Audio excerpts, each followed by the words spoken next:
Bismillahirrahmanirrahim. Assalamualaikum warahmatullahi taala wabarakatuh. Kumpulan kami akan membentangkan tajuk mengenai isu-isu dalam aliran pemikiran di Malaysia.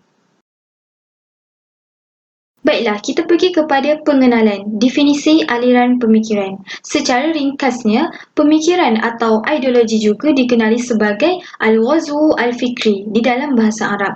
Yang mana istilah serangan pemikiran ini bukanlah berbentuk yang fizikal, tetapi ia mempunyai kriteria yang hampir sama dengan brainwashing. Istilah serangan pemikiran ini bukanlah secara fizik seperti menggunakan senjata ataupun kekerasan. Malah, serangan pemikiran ini hanyalah sepintas lalu dan dia tidak kelihatan atau tanpa disedari, tetapi ia mampu menembus akal fikiran seseorang. Baik, kita masuk mengenai ciri-ciri aliran pemikiran. Semua ideologi atau aliran pemikiran mempunyai persamaan dari segi ciri-ciri umumnya serta sumbernya, sekalipun mereka mempunyai pendekatan yang berbeza. Falsafah aliran pemikiran. Falsafah barat adalah suatu aktiviti yang bersifat intelektual. Ia bukan sahaja memberi penekanan kepada proses pemerhatian dan kepercayaan, tetapi ia lebih kepada proses pemikiran. Sumber aliran pemikiran. Daripada perspektif Islam, ia bersumberkan Al-Quran dan As-Sunnah. Daripada perspektif Barat, pemikir Barat era moden mengambil jalan untuk mengemukakan idea-idea mereka yang bertentangan dengan agama Islam. Sejarah pemikiran. Menurut buku Abdul Rahman Haji Abdullah dalam Pemikiran Islam di Malaysia, terdapat dua contoh revolusi yang meletakkan peranan pemikiran pada tempatnya yang wajar dan sekaligus untuk mendokumentasi suatu aspek sejarah Malaysia yang diabaikan. Terdapat pelbagai aliran pemikiran yang wujud sepanjang sejarah kemanusiaan. Perbezaan ini berlaku kesan daripada kewujudan pelbagai bangsa, budaya, agama dan latar belakang yang ada pada setiap manusia. Aliran pemikiran yang dilihat lebih menonjol di Malaysia adalah pemikiran liberalisme, pluralisme dan juga feminisme. Aliran liberalisme. Secara umumnya, liberalisme merupakan fahaman yang memperjuangkan kebebasan individu dan kesamarataan individu dalam masyarakat. Mereka ini ialah gerakan yang meletakkan idea kebebasan sebagai prinsip yang tertinggi dalam usaha untuk membebaskan manusia daripada peranan agama Islam. Dalam bahagian ini, saya akan menceritakan tentang sejarah perkembangan, fatwa pengharaman, isu Islam liberal dan refleksi. Sejarah perkembangan. Liberalisme ini muncul pada zaman Renaissance, iaitu zaman kebangkitan bangsa Eropah daripada zaman kegelapan. Dengan munculnya liberalisme ini ataupun pemikiran yang bebas tentang agama Kristian ini memberi dan membentuk tamadun mereka mengikut acuan tamadun barat. Fatwa pengharaman liberalisme di Malaysia. JAKIM telah mengeluarkan beberapa fatwa yang mengatakan aliran liberalisme ini adalah aliran yang menyeleweng daripada dua aspek, iaitu aspek akidah dan aspek syariah. Isu contemporary liberalism, yang mana isu yang terkini dalam liberalism ialah isu Islam liberal. Sebagai contohnya, kumpulan G25 ini, mereka ialah merupakan kumpulan pesara kerajaan dan mereka ini mendakwa diri mereka memperjuangkan maqasid syariah, dan G25 ini melawan sistem syariah dan institusi Islam. Kronologi tentang Islam liberal. Ada satu artikel yang saya ambil daripada UKM, iaitu penulisan Mazlan Ibrahim dan rakan-rakannya di dalam jurnal pengajar Islam di IPT Malaysia. Mereka menulis bahawa tokoh cendekiawan Islam iaitu Syekh Muhammad Abduh dengan Jamaluddin Al-Afghani, mereka menuliskan bahawa cendekiawan ini bertujuan menjadikan umat Islam maju dalam bidang sains dan teknologi berdasarkan filsafat barat. Sedikit ulasan yang saya hendak buat, kedua-dua tokoh ini mereka merupakan modernis, tetapi dalam konteks yang reformis, yang mana mereka ini sama-sama study untuk memperluaskan lagi filsafat dan ilmu sosiopolitik. Mereka ini memang mementingkan ilmu-ilmu tersebut untuk agama, kerana mereka hendak memberikan masyarakat ini menyedari masalah yang terjadi akibat kelakuan pemikiran kaum muslimin, dan mereka ingin memajukan umat Islam ini dalam bidang sains dan teknologi. Berlakunya Islam liberal ini, yang pertama, pengaruh golongan pemikiran liberal di Malaysia, yang mana kebanyakan individu terpengaruh dengan pandangan dan cara hidup barat. Dua, pemikiran liberal golongan anti hadis, yang mana golongan anti hadis ini menolak hadis. Apabila mereka berhadapan dengan hadis yang bertentangan sesuatu isu, maka mereka akan menolak dengan hujah-hujah yang mereka ada. Terusnya, bagaimanakah hendak menangani masalah Islam liberal dalam kalangan masyarakat? Yang pertama, mestilah menerbitkan secara berkala atau konsisten bahan-bahan yang memperkenalkan idea-idea besar seperti ulama Islam dan juga moden. Dan yang kedua, menganjurkanlah seminar dan diskusi ilmu yang serius dalam membahaskan isu-isu penting berkaitan tradisi dan kemodenan, yang mana cara ini akan mengharmonikan di antara kedua-duanya. Seterusnya kita sambung mengenai pluralisme. Pluralisme agama merupakan sebuah isu pemikiran kontemporari dalam kajian agama. Meskipun fahaman pluralisme agama ini pada mulanya muncul di dunia barat, namun dalam perkembangan selanjutnya ia telah menular masuk ke dalam pemikiran sebilangan umat Islam, khususnya di Timur Tengah, kemudian menular di alam Melayu. Pluralisme agama adalah sebuah falsafah agama yang berasal dari barat dan diperkenalkan secara sistematik oleh John Hick. Pluralisme agama di Malaysia muncul dari gerakan liberalisme di Indonesia. Definisi pluralisme agama menurut sarjana di Malaysia berbeza mengikut penerimaan dan penolakan konsep pluralisme agama. Apabila pluralisme membawa konsep semua agama adalah sama-sama benar dan sama-sama menawarkan keselamatan kepada umat manusia, sama-sama sempurna dan diiktiraf benar di hadapan Tuhan, maka konsep ini didakwa dapat menghapuskan permusuhan dan salah faham umat beragama. Ancaman utama pluralisme agama ialah hakikat ketuhanan dan keagamaan itu sendiri. Seterusnya kita masuk faktor-faktor yang mempengaruhi penyebaran pluralisme agama. Berdasarkan kajian Ernie Elmi Hilmi, Kamaluddin Saleh dan Nur Farhana Abdul Rahman, terdapat beberapa faktor yang penting yang menyebabkan tersebarnya pluralisme agama ini. Pertama sekali adalah dakwaan berkaitan penyebaran melalui media massa seperti buku, majalah, akhbar, televisyen dan internet. Seterusnya adalah dakwaan berkaitan penyebaran melalui kursus kepimpinan dan pengurusan. Yang ketiga adalah dakwaan berkaitan penyebaran melalui ajaran keagamaan. Melalui ajaran-ajaran keagamaan yang telah difatwakan sesat. Antara ajaran-ajaran keagamaan ini ialah ajaran Ayah Pen, iaitu Arifin Muhammad atau yang dikenali juga dengan Kerajaan Langit Ayah Pen. Dan yang keempat pula adalah dakwaan berkaitan penyebaran melalui badan-badan bukan kerajaan (NGO). Dan yang kelima pula adalah dakwaan berkaitan penyebaran melalui tokoh-tokoh berfahaman liberalisme atau pluralisme. Antaranya ialah tokoh-tokoh dari luar dan juga dari Malaysia sendiri. Seterusnya kita perlu mengetahui ciri-ciri dan prinsip pluralisme.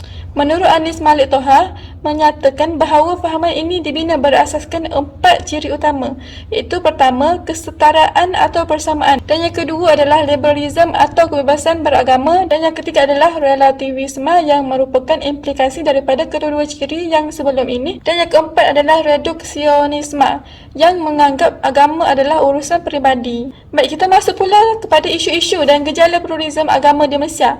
Menurut Dr. Yusri bin Muhammad 2010 dalam penulisan beliau, baik, pertama sekali kita masuk kepada isu murtad dan cinta retas agama. Merujuk kepada kes-kes menyokong usaha pemurtadan umat Islam termasuk melalui tindakan mencabar melalui mahkamah. Isu yang kedua adalah penubuhan IFC, iaitu Interfaith Commission atau Suruhanjaya Antaragama. Isu ini merujuk kepada usaha penubuhan platform dianggotai wakil pelbagai agama secara sama rata bagi menangani pelbagai isu-isu hubungan antaragama. Baik, yang ketiga pula adalah perkongsian perayaan dan acara keagamaan. Yang keempat pula adalah penggunaan kalimah Allah oleh orang bukan Islam. Ini adalah merujuk kepada persoalan sama ada para penganut agama lain boleh menggunakan kalimah Allah untuk merujuk kepada Tuhan atau sembahan dalam agama mereka. Dan yang kelima pula adalah isu pengharaman yoga bagi umat Islam. Ini adalah merujuk kepada fatwa kebangsaan yang mana mengharamkan penglibatan orang-orang Muslim dalam senaman yoga kerana ia ada unsur agama lain. Isu yang keenam pula adalah mengucapkan salam kepada bukan Islam. Ini adalah merujuk kepada amalan mengucapkan salam Islam kepada orang bukan Islam.